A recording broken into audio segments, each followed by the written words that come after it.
আওয়ামী লীগ নেতার বাড়িতে রীতিমতো অবৈধ টাকার পাহাড়ের সন্ধান পেয়েছে আইন শৃঙ্খলা বাহিনী।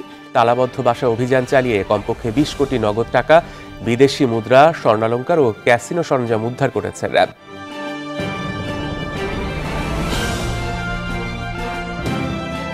আওয়ামী লীগের সহ সভাপতি যুগ্ম সাধারণ সম্পাদক বাসায় অভিযান চালিয়ে অস্ত্র, বিপুল পরিমাণ স্বর্ণ ও নগদ টাকা পেয়েছে র্যাব। নগদ টাকার পরিমাণ 1 কোটি টাকার বেশি আর স্বর্ণের পরিমাণ 720 ভরি। আমি তাদের সকলের কাছে ক্ষমা চাচ্ছি হাত জোর করে, এবং যারা মুসলিয়ান আছেন তাদের কাছে হাত জোর করে ক্ষমা চাচ্ছি। ভুল ত্রুটি হতেই পারে এবং হওয়াটাই স্বাভাবিক হয়েছে, আমি এই জন্য ক্ষমা চাচ্ছি। ফিরে আসবো কিনা আমি জানি না। এই ডাকাতিটা সরকারের প্রত্যক্ষ সহযোগিতায়, প্রত্যক্ষ পারমিশনে করেছেন। এই মোদির যে পতন, এই পতনের অনেকগুলো কারণ রয়েছে, তার মধ্যে 7টি কারণ আজ আমি আপনাদেরকে বলবো। সবাইকে বলবো ভাই, না টেনে সম্পূর্ণ নিউজটি দেখবেন এবং শুনবেন, আর হ্যাঁ অবশ্যই ভিডিওটি শেয়ার করে দিবেন প্রতিনিয়ত ধরনের নিত্য নতুন আপডেট পাওয়ার জন্য। তো চলুন আর কথা না বাড়াই সরাসরি আমরা মূল নিউজ শুরু করছি। বেনজিরের সম্পদের পরিমাণ আমরা এর মধ্যে খুব ভালো মতো জানি। মানে সারা বাংলাদেশের বিভিন্ন জায়গায়, গোপালগঞ্জের কেন্দ্র, তারপর বিভিন্ন জেলায় তার শত শত বিঘা, শত শত একর সম্পত্তির খবর আমরা জেনেছি, ফ্ল্যাটের খবর জেনেছি, নানা কিছু, টিভির মালিকানা, শেয়ার মার্কেট, হোটেল ব্যবসা। এই যাবতীয় সম্পত্তি বেনজির স্রেফ ডাকাতি করেছেন। অন্য ডাকাতদের সাথে বেনজিরের একটা ডিফারেন্স আছে। অন্য ডাকাতদেরকে সরকার অন্তত পেট্রোনাইজ করে ডাকাতি করা, যে তুমি ডাকাতি করো, আমি তোমাকে রক্ষা করবো, তুমি আমার লোক। এই ডাকাতিটা সরকারের প্রত্যক্ষ সহযোগিতায়, প্রত্যক্ষ পারমিশনে বেনজির করেছেন। কেন করেছেন আমরা জানি, সরকারকে ক্ষমতায় থাকার জন্য, রাখার জন্য তিনি যাতা করবেন।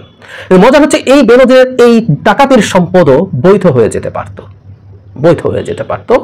আমাদের মনে হয়, গতকাল আমি নাম নিয়ে কথা বলেছি, কিন্তু যেহেতু স্পেসিফিকলি এর একটা প্রশ্ন এসেছিল গতকাল বাজেট উত্তর যে সংবাদ সম্মেলন, সেখানকার ওই জবাবটা নিয়ে কয়েকটা কথা বলা দরকার।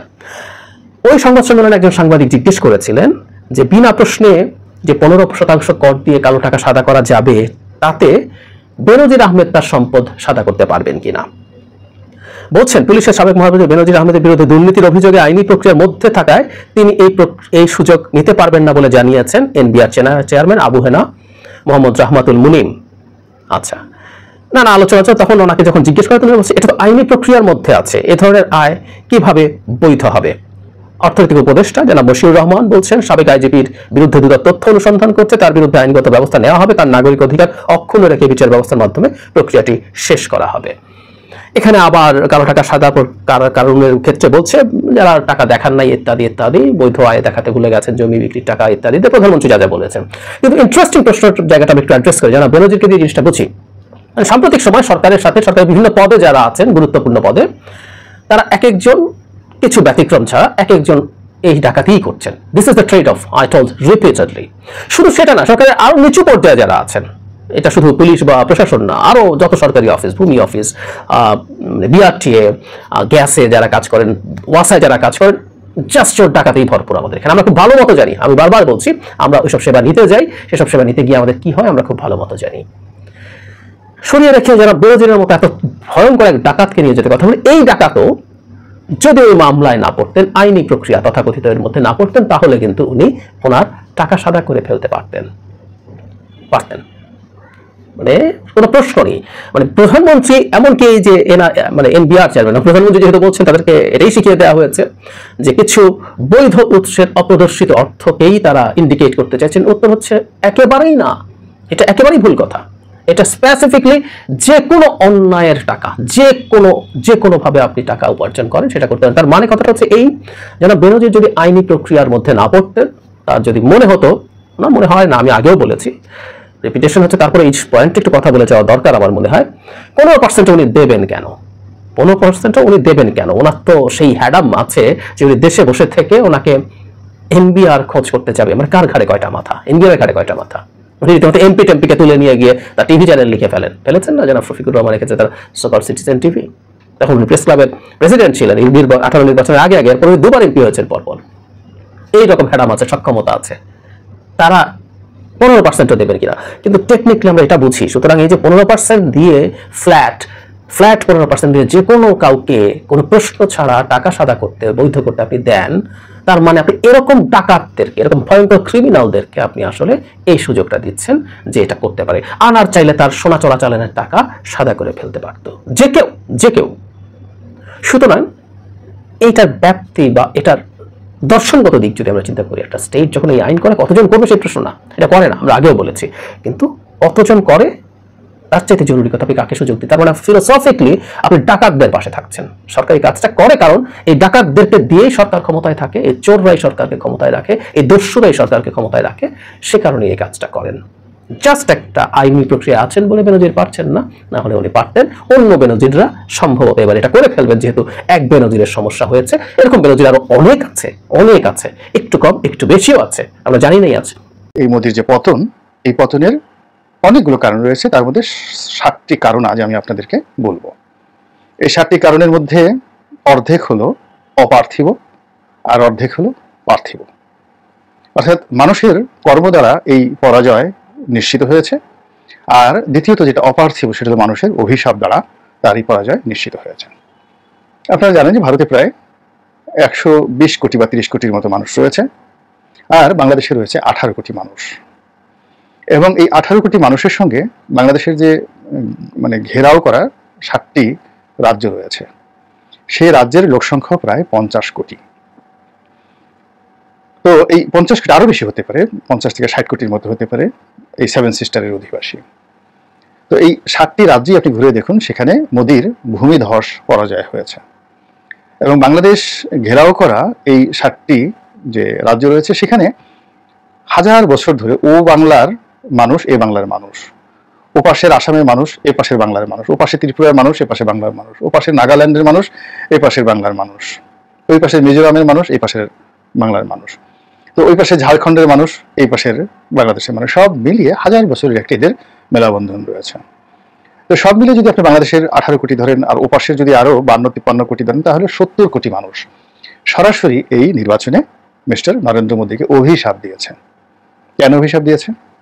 প্রথমত তার মুসলিম বিদ্বেষী মনোভাবের জন্য, দ্বিতীয়ত তার অতিমাত্রায় হিন্দু ইজমের জন্য, তৃতীয়ত বাংলাদেশের উপর তার যে জুলুম এবং অত্যাচার, এবং এদেশের পুরো নির্বাচন ব্যবস্থা এবং গণতান্ত্রিক বিধি ব্যবস্থাকে একেবারে নষ্ট করে দেওয়া থেকে শুরু করে এই যে বাংলাদেশে মোদির নেতৃত্বে যে নির্বাচনগুলো, দুটো নির্বাচন বাংলাদেশে হয়েছে পর্যবেক্ষণে ভারতের দাদাগিরিতে, এই দুটো নির্বাচনকে টেস্ট কেস হিসেবে নিয়ে এখানের অনেক মন্দ বিষয়গুলো, যেগুলো হয়তো ভারতীয় পরামর্শ দিয়েছিল, তো সেই বিষয়গুলো এবার নরেন্দ্র মোদী তার নিজ দেশে আংশিকভাবে সেটি বাস্তবায়নের চেষ্টা করেছে।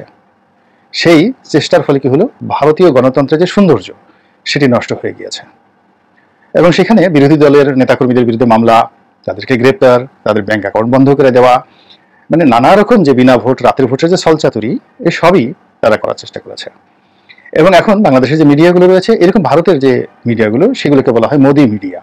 মোদির বিরুদ্ধে সেখানে কোনো মিডিয়া নেই, সেই মোদি মিডিয়া দিয়ে মোদির বাইরে যে কোনো কিছু নেই, এইটা একটা যাকে বলে মিডিয়া ঝড় তোলার চেষ্টা করা হয়েছে। এবং সেখানকার যে অলিগার শ্রেণী তারা সে তৈরি করেছে, যাদের হাতে টাকা আছে, ক্ষমতা আছে, এদের মাধ্যমে সেখানকার বুদ্ধিজীবী, সেখানকার যারা লোকজন রয়েছে, তাদেরকে দিয়ে এই বুথ ফেরত জরিপ থেকে শুরু করে আরো অনেক কিছু তিনি করার চেষ্টা করেছেন, যেগুলো মানুষ বুঝেছে। কিন্তু ওভাবে বাংলাদেশে যেভাবে মজলুম, ওভাবে ভারতের অনেক লোকজন মজলুম হয়ে তারা অভিশাপ দিয়েছে। এবং সেই অভিশাপের নেতৃত্বটা গিয়েছে এই বাংলাদেশের মানুষের মনোবেদনা এবং কষ্ট।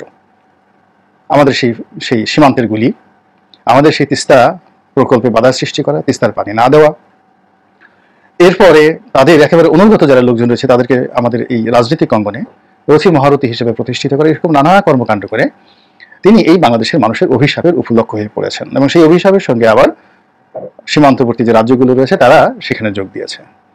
এবং পরবর্তীতে বাংলাদেশ থেকে যে অভিজ্ঞতা তিনি সঞ্চয় করে, যেটি কেজরিওয়াল সেখানে বলেছেন, অরবিন্দ কেজরিওয়াল বলেছেন যে বাংলাদেশের যে নির্বাচন, সেই নির্বাচনকে মোদি ফলো করার চেষ্টা করছে। তো এর ফলে কি হলো, উত্তর ভারত এবং দক্ষিণ ভারতের অনেক সাধারণ যারা জনগণ, সেই 130 কোটি থেকে যদি 52 কোটি বাদ দেন, তাহলে বাকি যারা জনগণ রয়েছে তাদের একটা বিরাট অংশ কিন্তু মিস্টার নরেন্দ্র মোদীকে অভিশাপ দিয়েছে। তা আমার দৃষ্টিতে যে তার যে 7টি কারণ, সেই 7টি কারণের মধ্যে প্রথম কারণ হলো বাংলাদেশের মানুষের অভিশাপ। দ্বিতীয় যে কারণটি, সেটি হলো মোদী নিজেকে অবতার হিসেবে, দেবতা রূপে, এ যুগের দেবতা রূপে, এ যুগের রাম রূপে তিনি নিজেকে প্রতিষ্ঠা করার চেষ্টা করেছেন। তিনি যেভাবে ধর্মকে পুঁজি করেছেন, যেভাবে মন্দিরে গিয়ে শুয়ে পড়েছেন, যেভাবে রাম মন্দির স্থাপন করেছেন, এবং তার যে এই যে ধর্ম নিয়ে যে বাড়াবাড়ি, এটি যে কোনো কারণে হোক না কেন আসমানের মালিক, এটি তিনি বরদাস্ত করেননি। অতীতে যারাই এরকমভাবে নিজেদেরকে ঈশ্বর বানানোর চেষ্টা করেছে, ঈশ্বরের প্রতিভূ বানানোর চেষ্টা করেছে, অলি আল্লাহ গাউস কুতুব সেজে মানুষকে প্রতারণা করার চেষ্টা করেছে, তারা সবাই কিন্তু এইভাবে খোদাই গজবের মধ্যে পড়েছে। এটি গেল 2 নম্বর কারণ। 3 নম্বর যে কারণ, সেই 3 নম্বর কারণ হলো মোদির রাজনীতির কতগুলো বেসিক বা ফান্ডামেন্টাল বৈশিষ্ট্য আছে।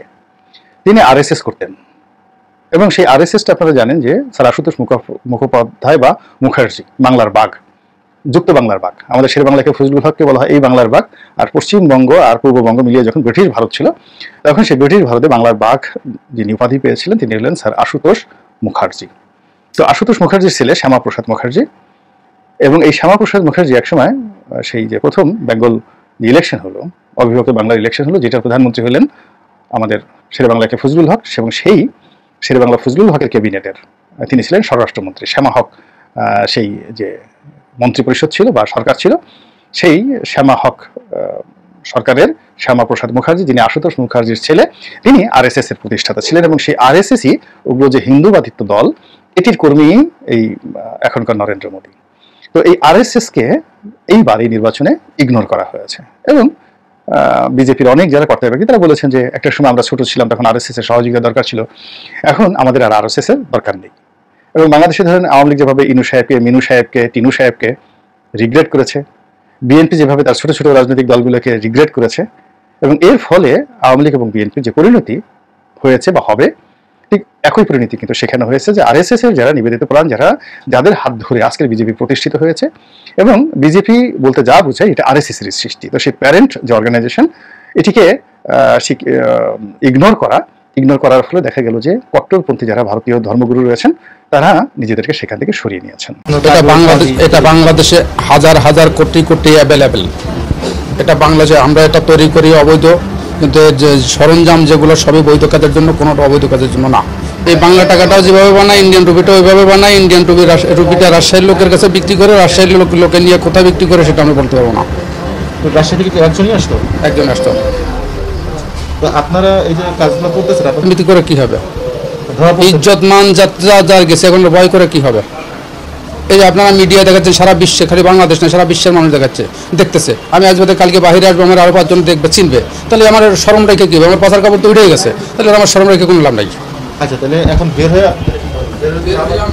সিদ্ধান্ত দিতে পারবো না, আবার তো এটা বলতে পারবো না আমি এখন কি করবো, ভালো হবো না এ করবো, আমি কিচ্ছু বলতে পারবো না। আমি বেঁচে থাকবো না মরে যাবো তারও তো কোনো নিশ্চয়তা নাই। আমি বেঁচে থাকবো না মরে যাবো তার কোনো নিশ্চয়তা আছে? আমি বের হতে চাইলে আমার একটা কিডনি নষ্ট, আমার পাও ভাঙা, আমার হাত ভাঙা, আমার মেরুদণ্ড 3টা হাড্ডি ক্ষয়। কেন আপনার হাতটা ভাঙছে? হাতটা ভাঙিয়ে দিন, এই যে গেছে কোরবানি পড়ে যায় পা ভাঙিয়ে গেছে, এই যে হাতটা ভাঙা, আমার ডান কিডনিটা টোটাল নষ্ট। আমি বেঁচে থাকবো না মরে যাবো তার কোনো গ্যারান্টি আছে? আমি বেরোনোর কথা আমি কীভাবে বলবো? আমার 3টা সন্তান, এই যে আমার নিষ্পাপ সন্তান, সে তো কোনো অপরাধ করি নাই, আমার অপরাধের কারণে আমার সন্তান, আমি কোলে গিয়ার বাবু আমার সন্তানকে আমি বাঁচাইতে পারলাম না, আমার বাবা চাই সাথে লড়তে ছিলেন না। বেতন দিতেন না? কাশীপুর কেন্দ্রীয় কারাগারে গেছিলাম, আমার হাজবেন্ড তখনও ভিতরে ছিল।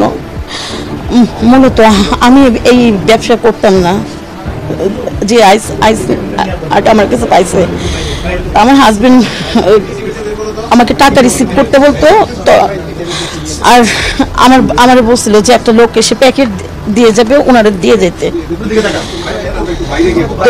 তখন নার্কোটিক্সের টিম আমার বাসায় আসে, যা পার পাইছে ওই। জি, এখন আমরা বসুন্ধরা থেকে এক শিক্ষিত মহিলা, যার ছেলেপেলেরা প্রাইভেট ইউনিভার্সিটিতে এবং ইংলিশ মিডিয়াম স্কুলে পড়ে, উনি জেলখানাতে এদের সাথে পরিচিত হয়েছে ইয়াবার মামলাতে চালান হওয়ার পরে। এখন সেই ঈদ উপলক্ষে অনেকদিন ধরে তাদের কাছ থেকে জাল টাকা কিনতে যাচ্ছিল, তাকে ট্র্যাক ডাউন করে করে করে করে আমরা এদেরকে গ্রেফতার করলাম। আপনারা দেখেছেন এখানে জাল টাকা তৈরি করার জন্য সকল রকমের উপকরণ আছে, নিরাপত্তার সুতা, বঙ্গবন্ধুর প্রতিকৃতির জলসাপ থেকে শুরু করে সব এখানে আছে, এবং আমরা তৈরি করা প্রায় 1.5 কোটি জাল টাকা পেয়েছি, যার মধ্যে 200 টাকার নোট, 500 টাকার নোট, 1000 টাকার নোট থাকছে। আগে আমরা জানতাম 500 টাকা বা 1000 টাকা নোটকে জাল করা হয়। এই জন্য এখন মানুষরা 500 টাকা 1000 টাকা নোট নেওয়ার সময় নানাভাবে নানাচাড়া করে অথবা সেগুলিকে পরীক্ষা নিরীক্ষা করে, সেই জন্য তারা এখন 100 টাকার নোট এবং 200 টাকার নোটকেও তৈরি করা শুরু করেছে, যেটা অত্যন্ত ভয়ানক। এবং সুতরাং মানুষকে অনেক বেশি সতর্ক হতে হবে।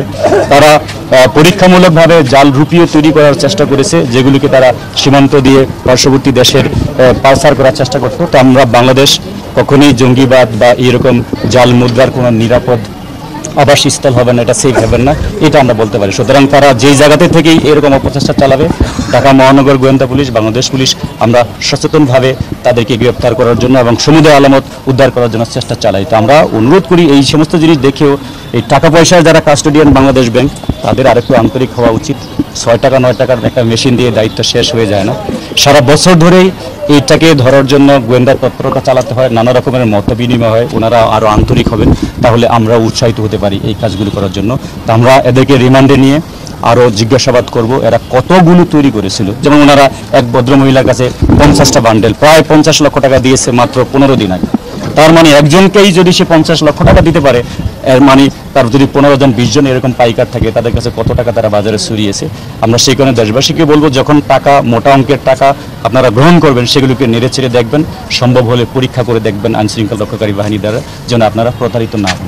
রাজধানীতে এবার 2 সহোদর আওয়ামী লীগ নেতার বাড়িতে রীতিমতো অবৈধ টাকার পাহাড়ের সন্ধান পেয়েছে আইন শৃঙ্খলা বাহিনী। নারিন্দা এলাকার একটি তালাবদ্ধ বাসায় অভিযান চালিয়ে কমপক্ষে 20 কোটি নগদ টাকা, বিদেশি মুদ্রা, স্বর্ণালংকার ও ক্যাসিনো সরঞ্জাম উদ্ধার করেছে র্যাব।